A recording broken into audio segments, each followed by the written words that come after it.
Polad Həşimovu öldürən generalı cəhənnəmə vasil edən qəhrəman Dövlətzadə Cəbrayıl. Hamı kimi xüsusi təyinatların 19 yaşlı əskəri olan Cəbrayıla da general Polad Həşimovun şəhid olması çox pis təsir etmişdi.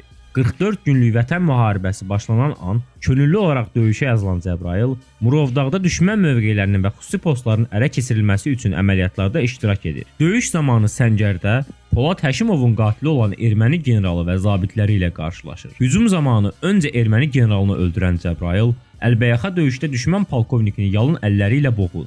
Heç bir zədə almadan geriyə qayıdan zaman isə ermənilər pozisiyanı minomyotla vururlar. Minomyot Cəbrayılın ayağının şah damarını parçalayır və Cəbrayıl Dövlətzadə şəhidlik məqamına ucalır. Azərbaycan Respublikasının prezidenti İlham Əliyevin göstərişi ilə Cəbrayıl 2-ci fəxri xiyabanda qisasını aldığı general-mayor Polad Həşimovun yanında dəfn olunur.